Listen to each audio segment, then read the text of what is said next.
I think about dying every day. It's an eye-opener, that's for sure. It's shocking.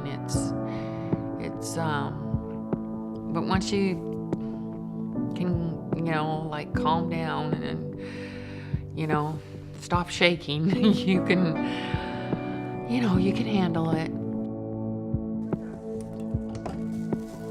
I was diagnosed with cancer, went through chemo, but the cancer was still growing. And at that point, I said, I'm done. There's no point, Dr. Cruz said, well, now I think is a good time for you to meet hospice. And I panicked. And I went, really?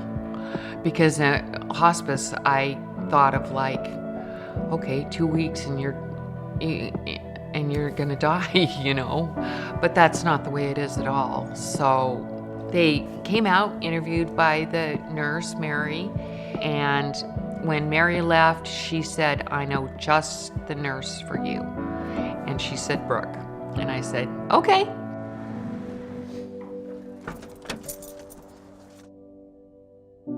I've been Molly's nurse for 2.5 years with hospice. She's an incredible person. She's one of the kindest people that I know. Her and her husband both, and her sisters. Her sisters take really good care of her. It's hard for them, and Woody, obviously, to see Molly decline and have issues. And so I have to, also be there for them. You never really look forward to having a nurse have to visit.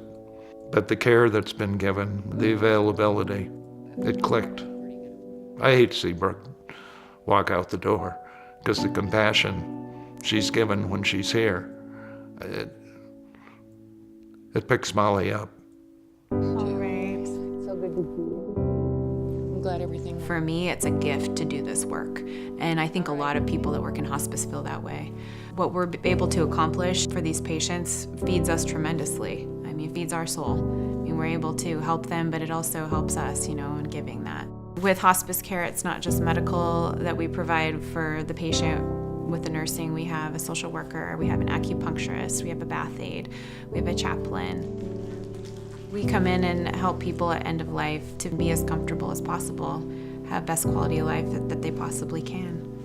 Because of the Hospice Foundation, we are able to not turn anyone away. We're able to take them into the hospice house if need be. We're able to have a wonderful bereavement program that serves all the families that have lost loved ones. We have an amazing volunteer program because of the foundation. It's a tremendous help. I don't know where we would be actually in hospice without a foundation.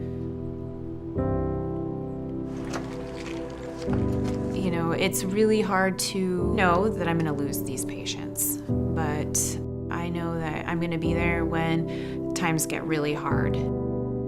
It's good to know that I'm going to be there to help them through that too.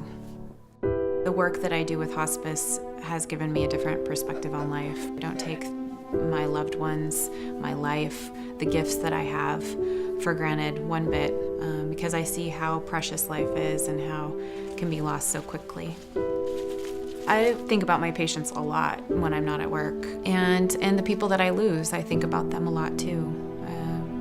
I miss them. I miss seeing their faces. I miss having conversations with them.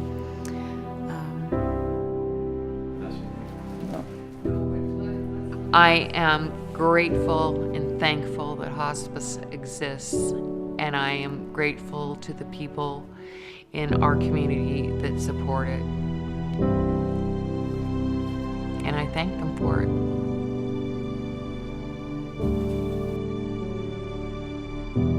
I'm not ready for the end. I don't know when it'll happen. Nobody else does either. Those will be tough days, there's no question. But we're still here, and we're looking forward to tomorrow.